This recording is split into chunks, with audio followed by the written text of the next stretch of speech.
buenas tardes, noches y días a todos nuestros oyentes. Darles la bienvenida a este podcast número 8 del Abismo. Me acompaña la muchachada del Abismo, Krups, George y Machi.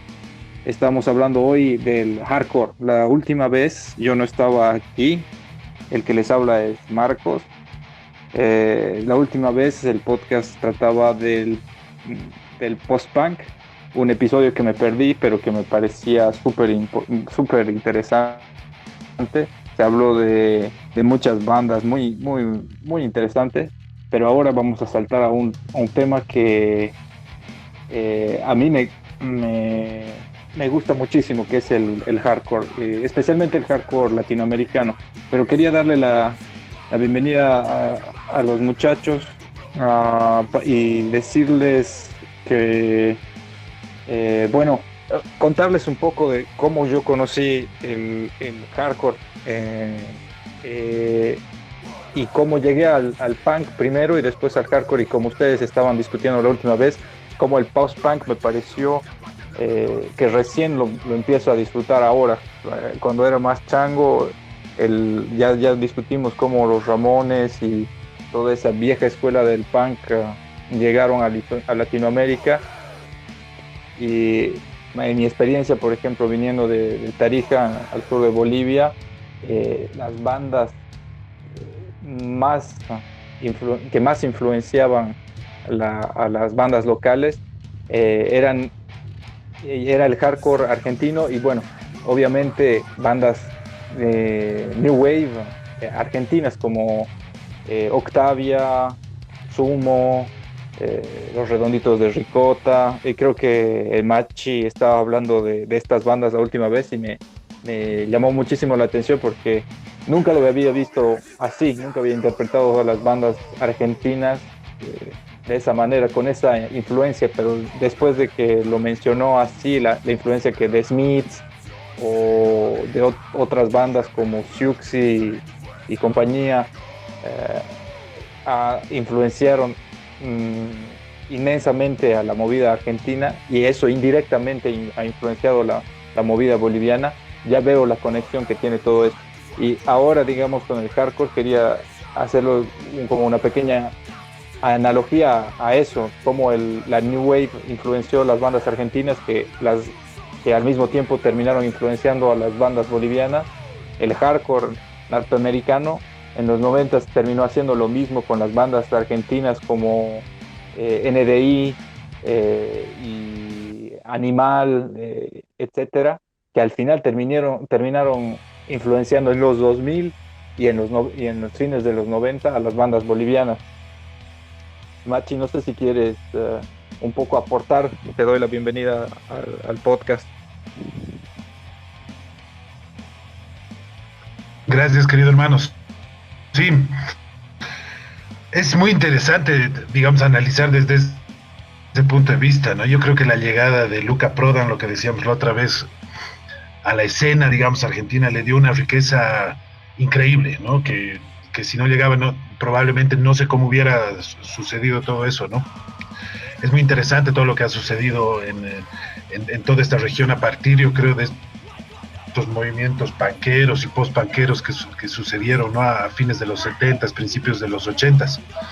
Entonces sí me parece, claro, como tú decías, esa influencia ha llegado después a todo lado, ¿no? Del otro día hablando con unos amigos, me acuerdo aquí de Autoref, aquí en Bolivia, en La Paz, que era una gran banda, inclusive éramos amigos de algunos de ellos, y que estaban un poco metidos en todo esto, ¿no? Pero bueno, eso es posterior.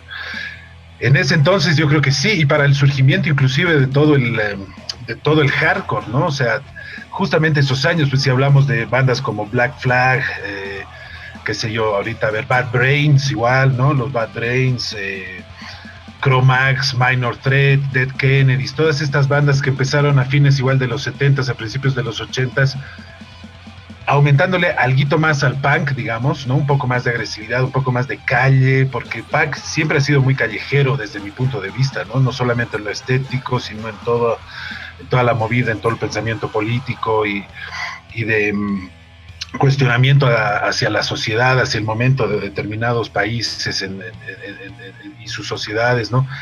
cómo se fue formando toda esta idea del hardcore a partir del punk, ¿no? Para mí el hardcore nace también gracias al punk y se le aumentan algunas otras cositas, obviamente, ¿no?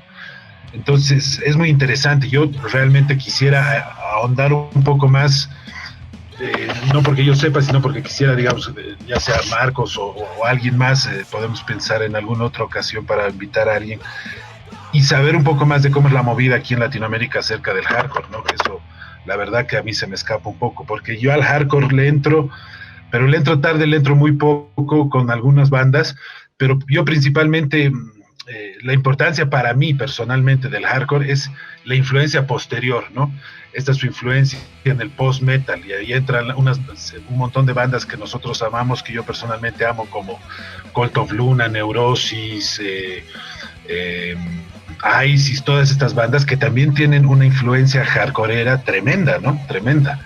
Entonces, la importancia del hardcore en toda la movida es indiscutible, de hecho, ¿no?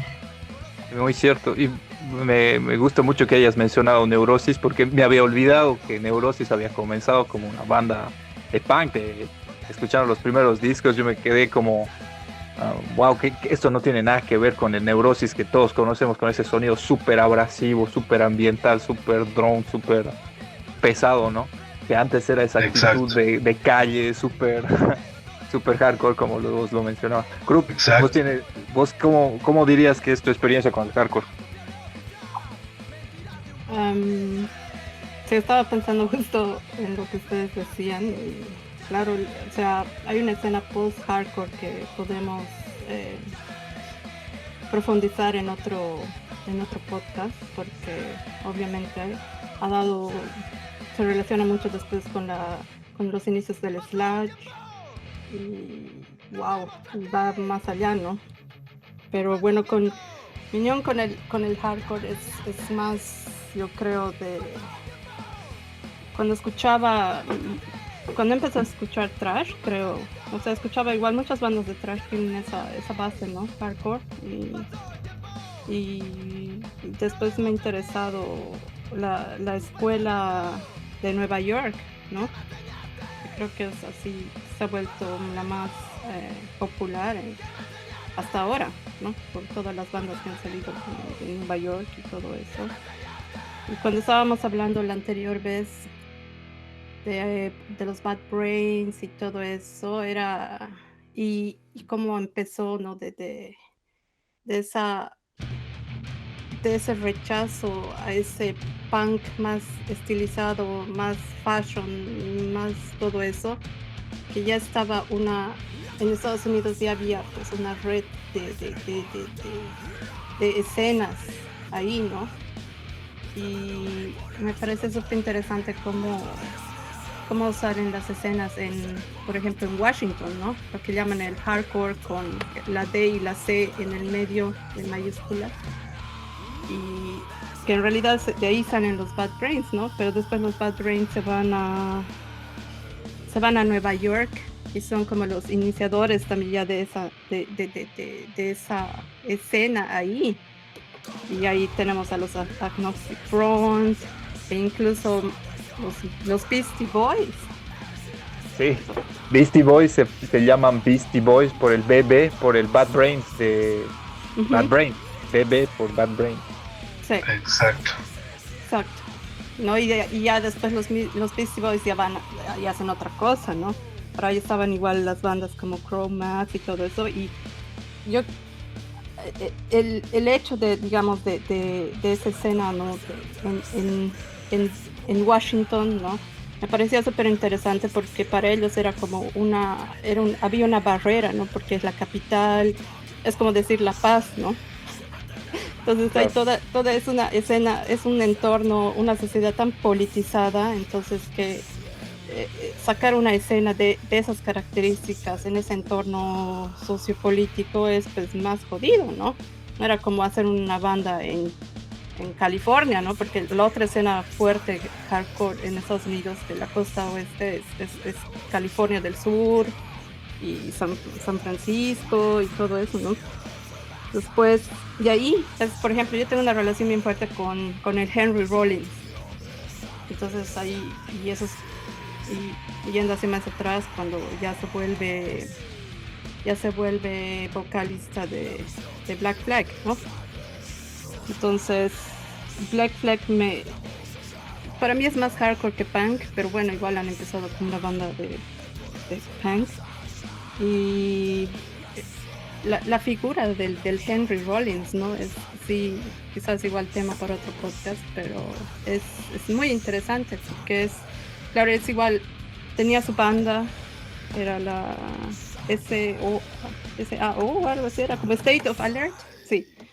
Ajá, SOA o SOA, ¿no? Y después, claro, y era de ese entorno en Washington, y que eran hijos así de militares o una onda así, creo. Sí, es bien interesante. Y después los conocen, no se hacen contacto con los Black Flag, y luego el vocalista de Black Flag creo que toma la guitarra y ya no podía, como que necesitaban un vocalista, y al final el Henry Rollins entra como su roadie más o menos, y después se vuelve vocalista de Black Flag, ¿no? Pero o sea, esa es su actitud desde ya bien joven, porque era así chango, creo que tenía 17 años o 18, no sé, pero ves algunas fotos de los Black Flag o de SOA de ese entonces, y era pues un changuito, ¿no? Y a la personalidad que ahora se ha vuelto es pues así, wow. Superestrella. Sí, no solo de la música, porque es claro, comediante, exacto, escritor, actor. Sí. Y cómo ha surgido de esa escena, ¿no? Y a mí me parecía súper interesante porque el Henry Rollins tiene su como monólogo con el que participa, ¿no? De los festivales. Yo lo he visto en el Wacken hace casi 10 años, y quizás eso para otros metaleros, eso no es sale del lugar, o no lo ven muy común, que en un festival metalero, o sea, el Wacken sigue siendo el festival más famoso que hay todavía. O sea, el Henry Rollins tiene un spot, tiene un lugar ahí, donde va y sin banda, es él solo, se pone frente a miles de personas y dice lo que quiere. Y la gente lo escucha y lo aplaude. Sí, pues se ha vuelto una figura que ha trascendido su identidad de músico, ¿no? Sí. George, ¿vos qué opinas de esta relación del hardcore con no sé, ¿qué piensas en general del hardcore para comenzar? Bueno, ¿qué tal todos? Espero que estén bien, jóvenes y jovenas. Bueno, yo al hardcore, bueno, con el punk tengo una relación muy distante, ¿no? Yo tengo un gusto muy peculiar con el punk, y me gustan ciertos elementos del punk, pero a veces no lo entiendo muy bien. Y claro, yo pienso que el hardcore, como muchos de los géneros que surgieron en algún momento dado, es esta voluntad reivindicatoria de hacer un punk más real, un punk más fuerte, un punk más crudo, un punk más real, alejándose un poco de las poperías, alejándose un poco de el estilo de algunas bandas, porque todo esto es contestatario. Entonces punk, yo voy a hacer un poco más duro, más fuerte, más macho, más poderoso, y de esa manera se van construyendo estos géneros. Ahora no deja de ser interesante que efectivamente todo esto haya influenciado de tal manera toda la movida musical que vaya naciendo en los años 90, se va consolidando en los años 2000 y que seguimos arrastrando hasta el día de hoy.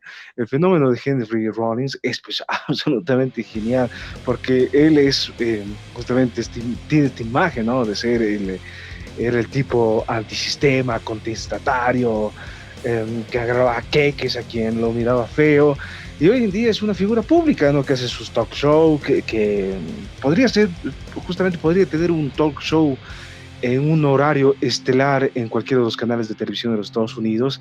Y es algo muy interesante porque finalmente lo que era contestatario, revolucionario, sumamente crudo y violento, hoy en día pues ya es algo mucho más aceptable, y Henry Rollins oficia como el gran papá de todos estos punkeros que están buscando una cierta orientación en la vida, ¿no? Y me parece muy interesante cómo ha ido derivando todo eso. Pero el hardcore, o sea, a mí siempre me ha gustado la música que es mucho más cruda, que es mucho más violenta y que es mucho más agresiva.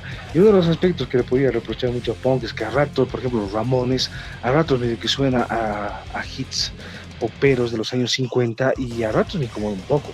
Y más me gusta esa agresividad, ¿no? Más a lo Husker Du, por ejemplo, brutalidad, o lo que era, ¿cómo se llama esta banda? Naked City, creo que es siempre una brutalidad, o lo que hace este saxofonista, Tal Zoan, que también tiene mucha influencia hardcore y que es sumamente caótico, violento y agresivo, y es lo que puedo decir de momento, ¿no? Jóvenes y jóvenes.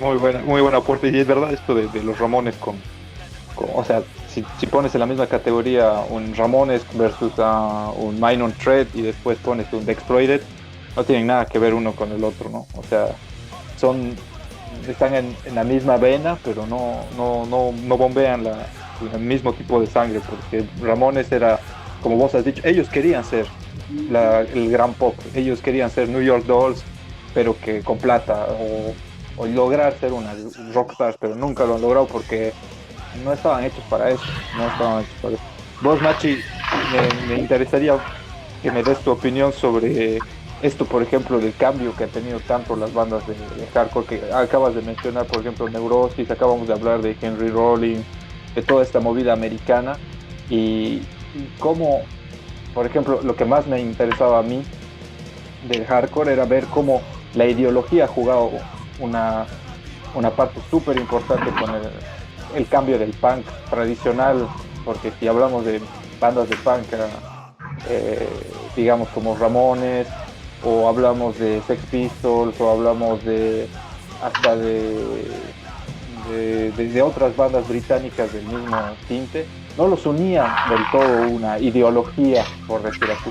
Pero cuando llegó el hardcore ha sido un endurecimiento no solamente de la música, sino de un poco de la visión del mundo, una visión un poco más comprometida con visiones políticas, ¿no? Era época de Reagan, era época del consumerismo americano total, de la desilusión de la posguerra y mucho más. ¿Qué opinas tú? Sí, no, completamente de acuerdo con eso, ¿no? Yo creo que los contextos históricos, políticos, sociopolíticos de cada uno de los países han sido claves para el surgimiento de todas estas olas, ¿no? de música. Y el hardcore siempre ha sido, yo creo que también como que lleva varias raíces de distintos lugares, ¿no? O sea, y que el mismo hardcore después ha influenciado en un montón de movimientos, ¿no? La Cruz, por ejemplo, hace un ratito, y esa parte, digamos, a mí me encanta igual, ¿no? O sea, estas bandas crossover, trash, digamos, que son una mezcla entre el trash, el punk, el hardcore, como Dri y un montón de otras bandas que después han salido y que ha habido todo una nueva ola, ¿no? Como Power Trip, digamos, de las últimas bandas que a mí me encantaban, me encantan. Buenísimo, lamentablemente se falleció el vocal hace no mucho, ustedes ya saben. Gran banda, Power Trip, y habían unas 3, 4 bandas en ese sentido, digamos, que yo creo que como que recobran todo esto. Pero en el sentido, digamos, en cuanto a la estética, la filosofía, yo creo que ha sido una filosofía, una estética siempre muy de calle. Yo por eso lo identifico mucho con el tema punkero, ¿no? Porque, digamos, no es así, no es el black metal de los bosques, el místico, el no sé qué, sino es muy urbano, ¿no? Entonces, el contexto urbano obviamente a ti te da otro tipo de cosas para expresar, ¿no? O sea, y esa inclusive la agresividad, la violencia que mencionaba el George hace un cachito, me parece que es fundamental para todo esto, ¿no? E inclusive yo le sumaría el tema del hip hop. Yo creo que de alguna manera el hip hop, el rap y todo esto que también es muy callejero, ¿no? Muy urbano, también ha sido parte de toda esta movida, digamos, por decirles, Biohazard me parece un buen ejemplo de eso, ¿no? Porque Biohazard a mí de chango me encantaba algunos discos de Biohazard igual, donde era, ¿no? Este hardcore, pero ya con temas más hip hoperos, más de rap, y que también se han adentrado, digamos, en todo esto, ¿no? O sea, lo rico de todo esto es cómo todo va influenciando sobre todo, ¿no? Entonces, desde temas contextuales, digamos, de situaciones, de contextos y en ese sentido, y toda la música que llega de todos lados y y terminan surgiendo olas, ¿no? De ahí que la influencia para mí del hardcore es fundamental, como decíamos, en todo esto que yo creo que lo podemos dejar para otro podcast, en todo lo que ha sucedido después con el post-metal, ¿no? Y con todas estas bandas que han mezclado, yo creo, hardcore, porque cuando les preguntas a ellos cuáles eran sus mayores influencias o ves entrevistas de la gente como Cult of Luna y demás, claro, para ellos te van a decir el hardcore para nosotros ha sido fundamental, ¿no? Fundamental, inclusive bandas como Bad Religion, toda esa movida, digamos, que ha sido muy, muy interesante y es otro tipo igual ya de hardcore, incluso con un poco más de punk, con un poco más de positive punk, ¿no? Que había y demás. Entonces, en ese sentido, me parece que el hardcore con el tiempo ha ido cobrando mucha, inclusive con el death metal, ¿no?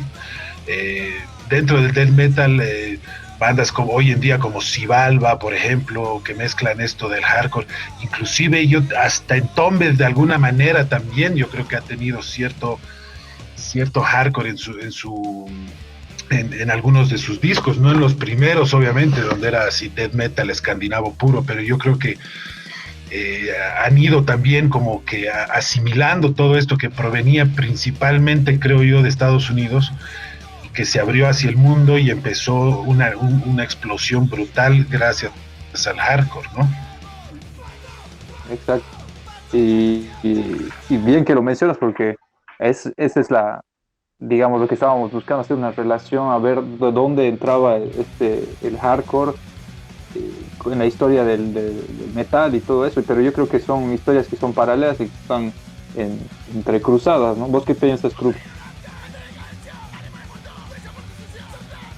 Sí, precisamente ese es el punto, ¿no? Que son escenas, vuelvo a repetir, que estaban creciendo, se estaban expandiendo paralelamente a otras, ¿no? Entonces, en varios lugares del mundo había bandas, personas que estaban asimilando, ¿no? O sea, ya había los contactos sin necesidad de internet y esas cosas, pero siempre alguien viajaba, alguien escuchaba, alguien se prestaba y de repente las influencias se fusionaban, ¿no?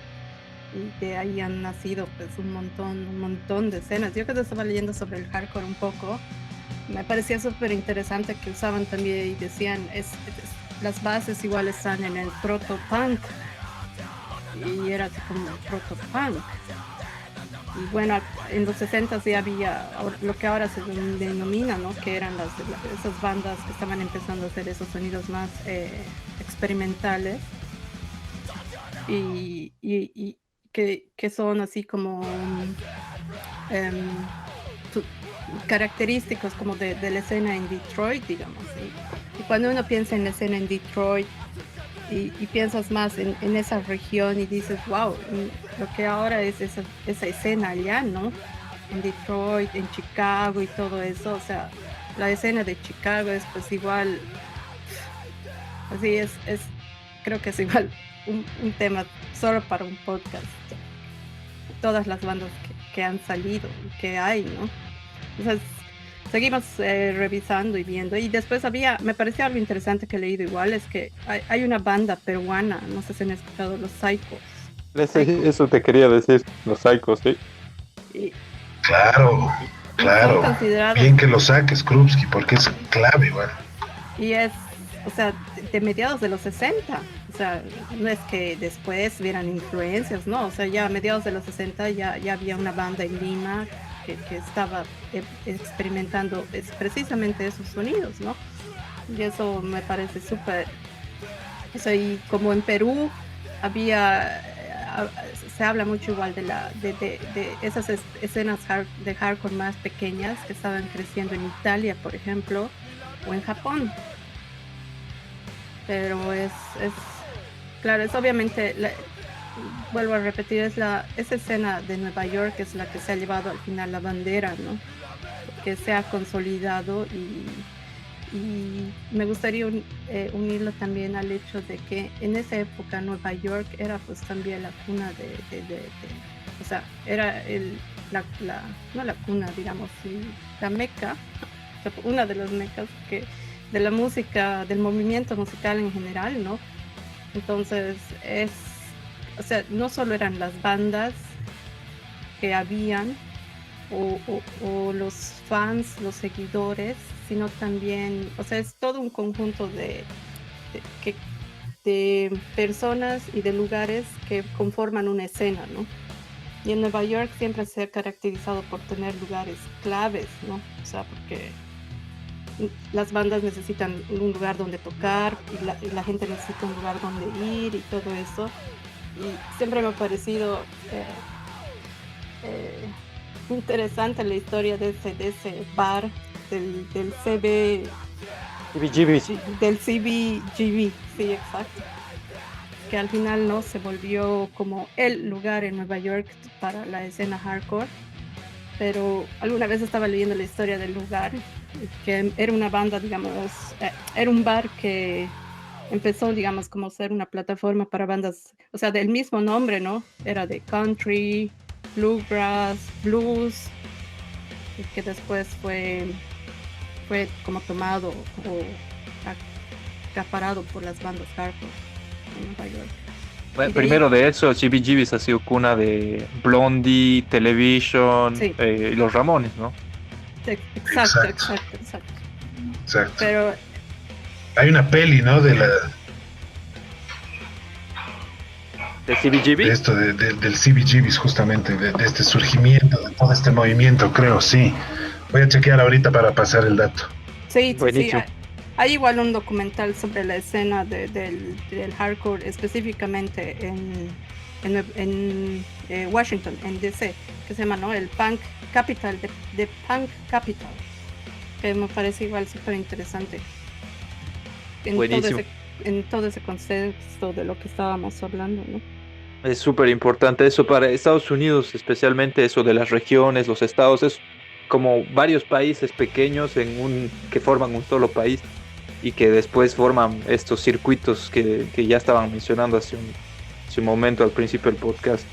Yo quería preguntarle al George qué es lo que él piensa sobre esto y también dejarles flotando ahí la idea de esto, de por qué, por ejemplo, ya sabemos un poco la historia sobre el punk y sobre el hardcore, especialmente cómo la autoorganización y el do it yourself ha jugado un rol súper importante para el desarrollo de esta movida, digamos, y cómo eso podría hablar un poco tal vez de la situación o de la historia de nuestro propio underground aquí en Bolivia y no solamente para el punk, sino para la música en general y para el metal específicamente, porque aquí no tenemos esa suerte de circuito de bandas y tampoco tenemos la misma forma de intercambio, digamos, de esta nuestra cultura de metal o de rock o de punk, como quisieran decirlo.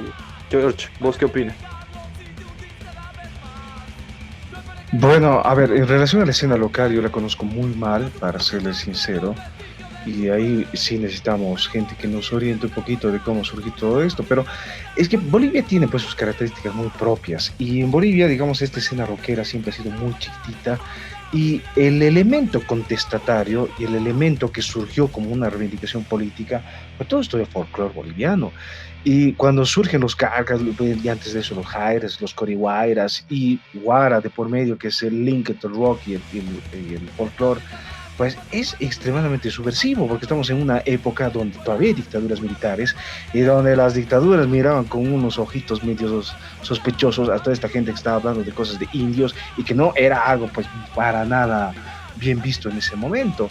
En los 80 efectivamente surge más una cultura urbana como tal, porque hasta los años 80 en Bolivia no tenemos pues una cultura urbana, tenemos una cultura que todavía sigue mirando, una cultura citadina que todavía sigue mirando hacia el campo, hacia los achachilas, hacia el lado aymara, y seguimos metidos en todo eso. En los 80 sí comienza a surgir una cultura urbana muy fuerte, y no es una casualidad que justamente en los años 90 sea el boom del rock boliviano, pero ahora con rasgos bien peculiares, ¿no? Medio reggae, medio popero, medio extraño, pero Ese es el rock que nosotros hemos tenido, que ha sido mainstream.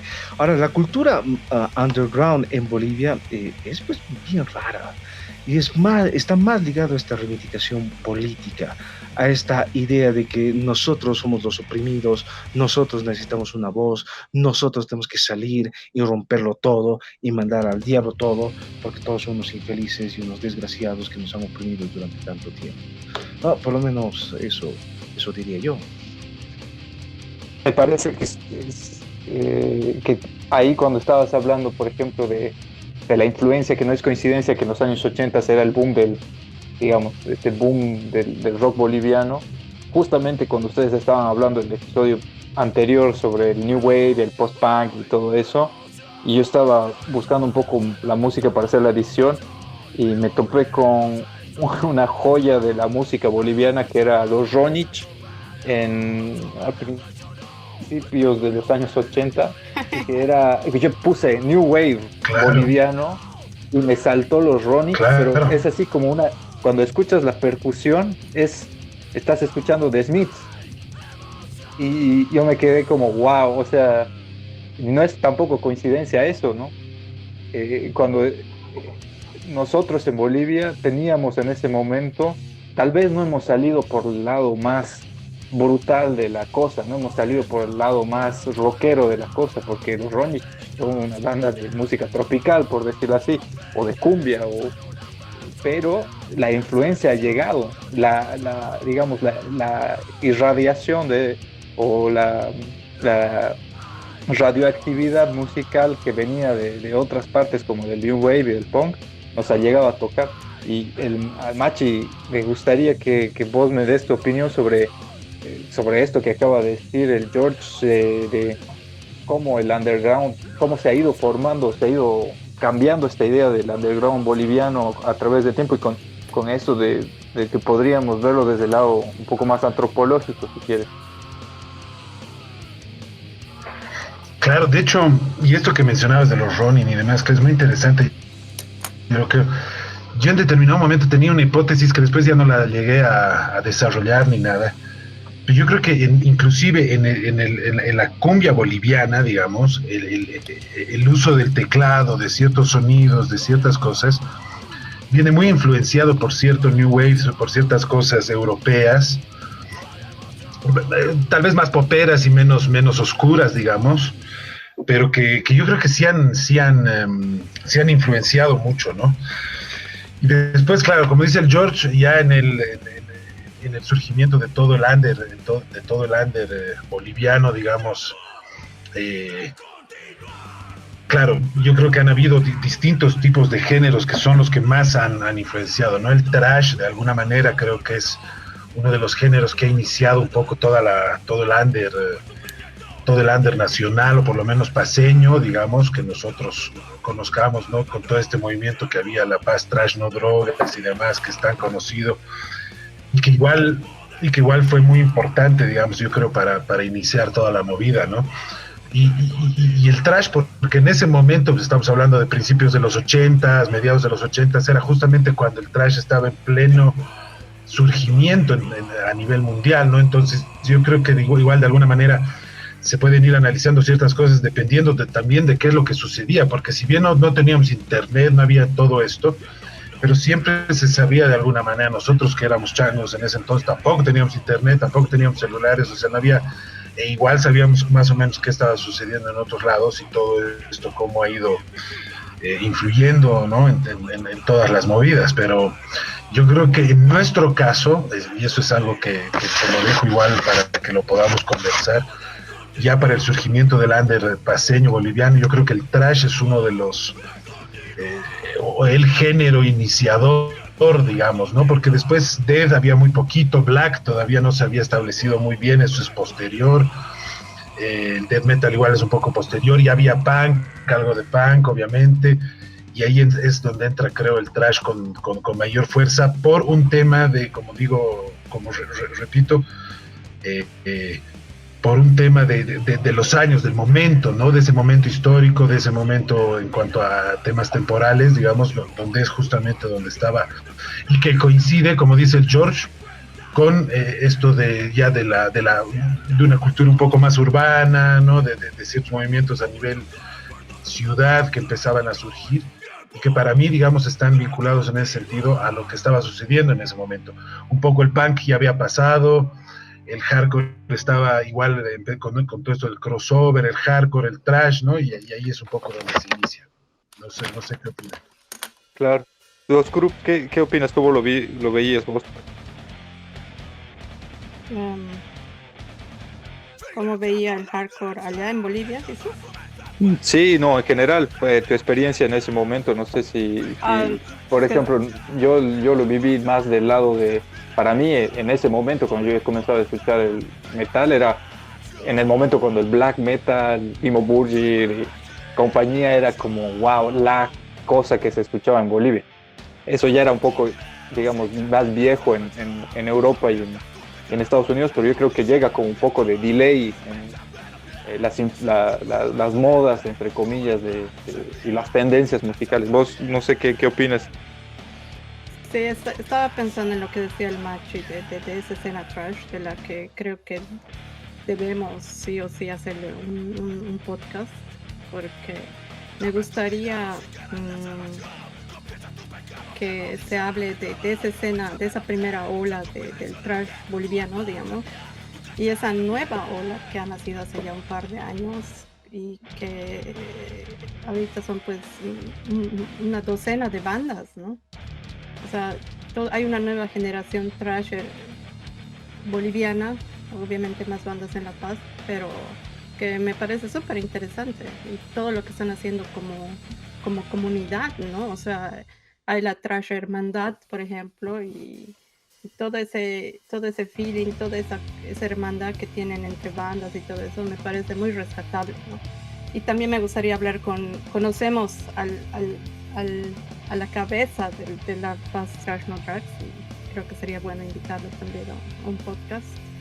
Y estaba pensando en las bandas hardcore que yo conocía, digamos, ¿no? O sea, finales de los 2000, de los 90,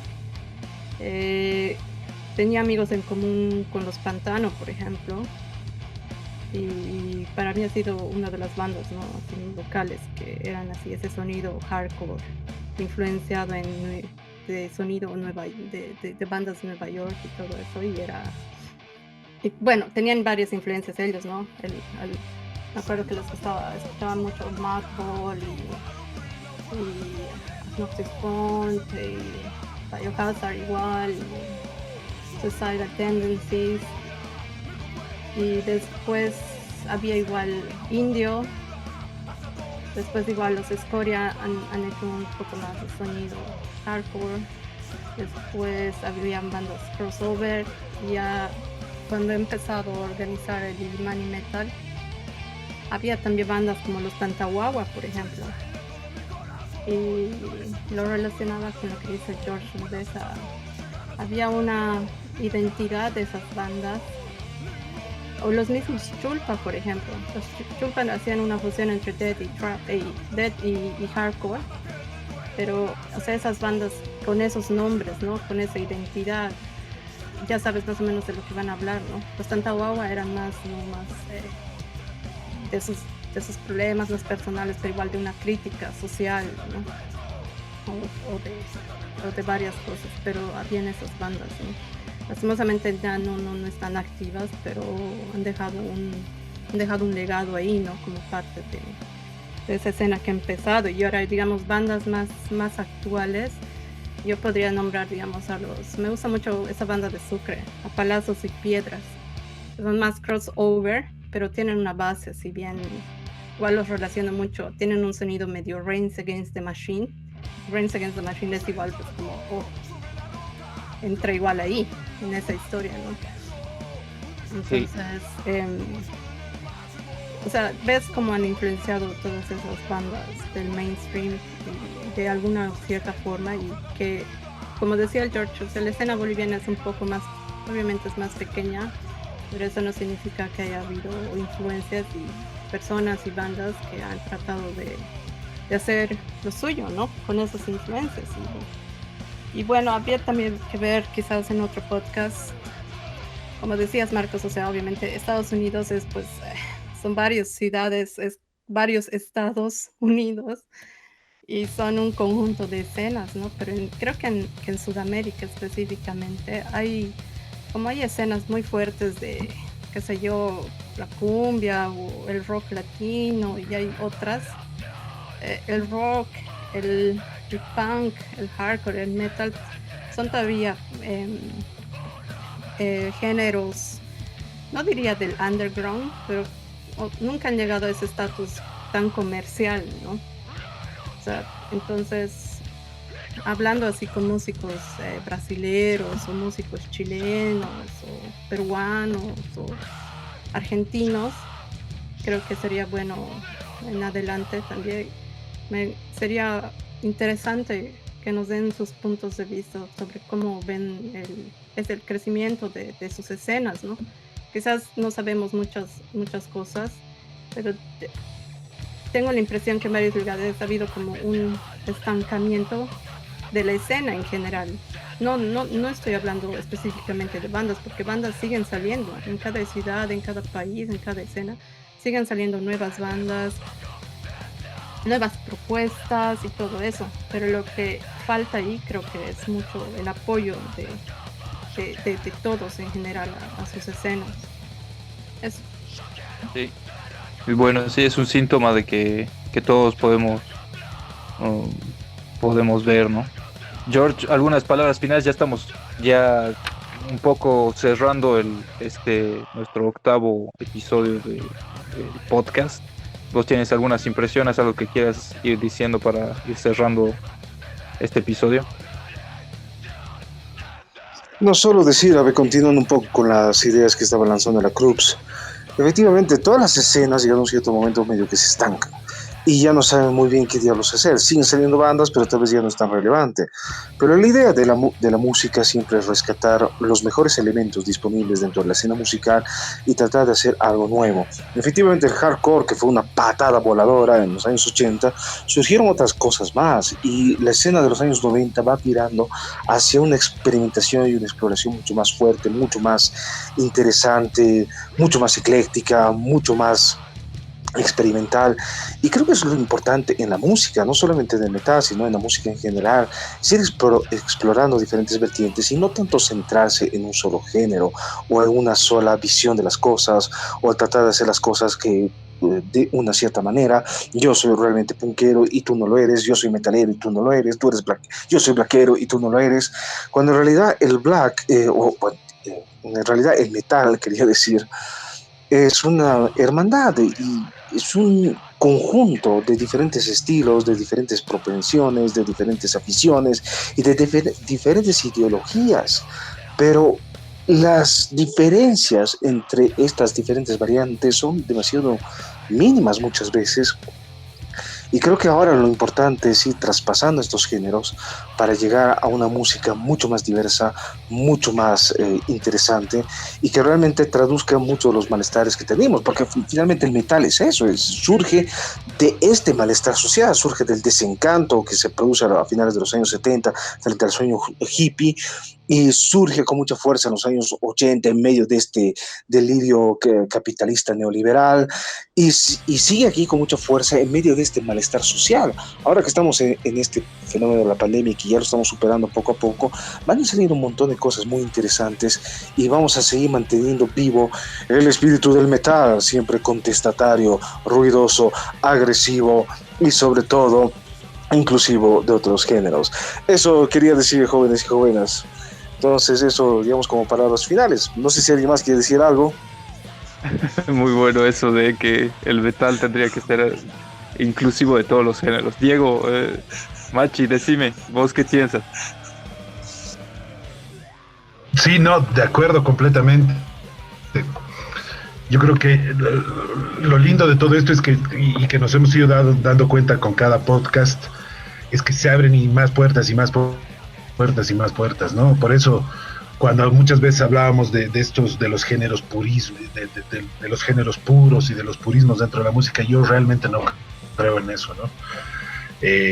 Porque cuando empiezas a hablar de un género siempre salen otros géneros, otras cosas que claro se van entrelazando y que terminan haciendo, bueno, toda la historia que se ha ido desarrollando en cuanto a la música, tanto en nuestro país como en otros países, ¿no? Entonces, en ese sentido es muy enriquecedor poder tener estos podcasts y poder conversar y poder tener más gente, ¿no? Que vaya dándonos igual sus ideas, sus conceptos, todo su conocimiento. Entonces, sí, ¿no? Y de acuerdo con lo que decían, ¿no? Buenísimo. Y solamente para darle la palabra a la Cruz, solamente decir que me parece que es súper interesante eso que estaban diciendo sobre... Parece que el metal es como una gran familia enorme donde los hermanos y los abuelos no se hablan mucho, todos están medio peleados, pero todos son parte de la misma familia, ¿no? Y ojalá que se abuenen porque somos muchísimos, no nos hablamos, pero si fuéramos tan unidos como lo son en otros géneros de música como la cumbia, que se toca los codos con la bachata o con el reggaetón o con otros géneros, aglutinan muchísima más fuerza, ¿no? Pero bueno, no sé qué piensas tú, Cruz.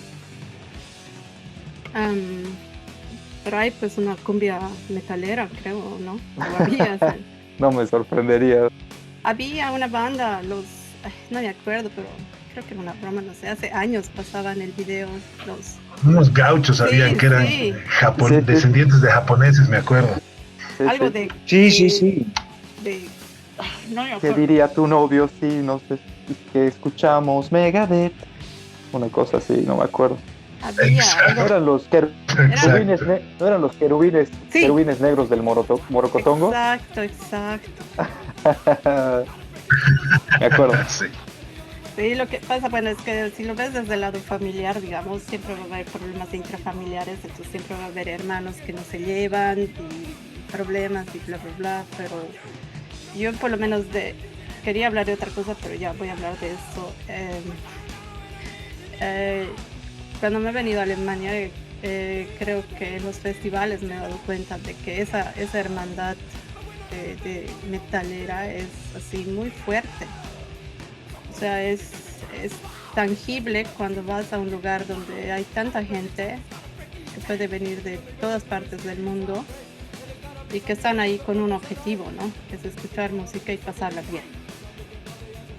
Entonces, en esos lugares, obviamente, si hay personas que tienen problemas o que se pelean, ese era un estereotipo, creo.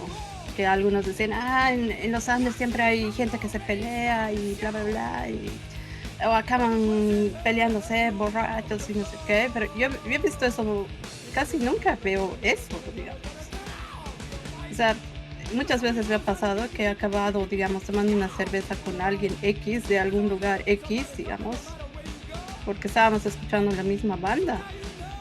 Y algunas veces, obviamente, no sé, o sea, ya es un nuevo conocido, conoces a más personas y a veces solo los conoces ese momento, digamos, y nada más, ¿no? Pero creo que esas cosas rescatables, tampoco creo que sea el objetivo de que todos nos vivamos bien, pero esa hermandad es tangible, existe y yo creo que cada día cada vez se expande y esos lazos se solidifican cada vez más, ¿no? O sea, por lo menos yo lo veo así por mi experiencia. Sí, totalmente de acuerdo. Creo que lo que podemos sacar en conclusión de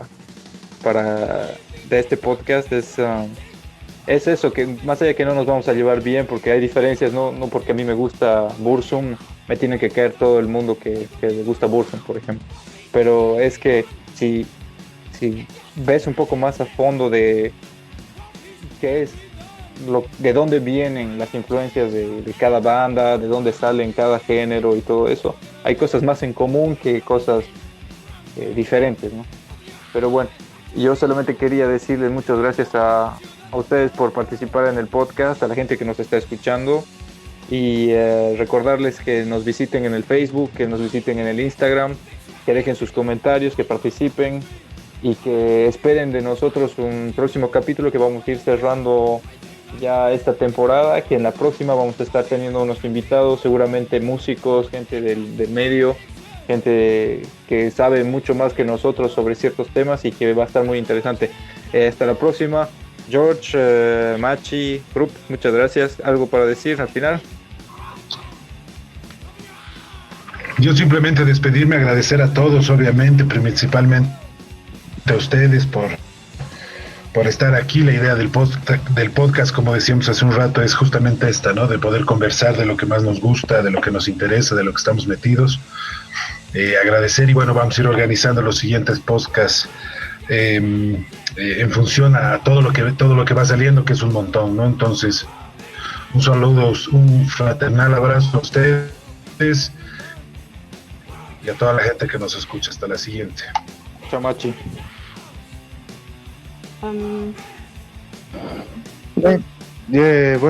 Bueno, Krups, después de cedo la palabra, solo decirles que se porten bien, cuídense, porque si bien estamos superando este tema de la pandemia aquí en Bolivia, sabes de quien pueda, entonces de momento la situación es un poquito complicada. Entonces no olviden comer sus vegetales y sobre todo pórtense bien y escuchen música heavy metal. Sí. Sí, yo creo que hay, como decíamos, hay cosas pendientes, hay muchas puertas que hemos abierto y me gustaría, o sea, este tema de hardcore igual nos deja varias pautas para seguir.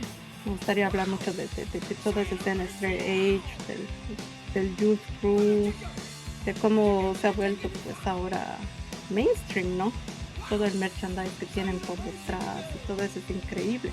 Pero bueno, eso podemos dejarlo para otro podcast. Y solo quería mandar saludos y agradecer esta vez al Damián. El Damián es el que nos ayuda con el arte, es nuestro nuevo diseñador en el abismo y quería agradecerle igual por sus diseños y todo eso. Y él también forma parte de Lengua Negra, la banda tarijeña, y es bien amigo del Marcos, porque ellos se llaman Son. Mi brother. Sí, tu brother. Saludos también. Lo vamos a invitar igual a un podcast para que nos cuente toda su historia. Y quería mandarle un saludo al Groncho, a nuestro amigo Groncho, que vive en Japón y que siempre nos escucha igual y que siempre se está riendo. Entonces, sí, saludos a los que nos escuchan, a los que nos mandan igual comentarios, y ya para el último podcast vamos a estar juntando todo eso, ¿no? Y bueno, sí, esperen muchas sorpresas en el siguiente temporada. Saludos.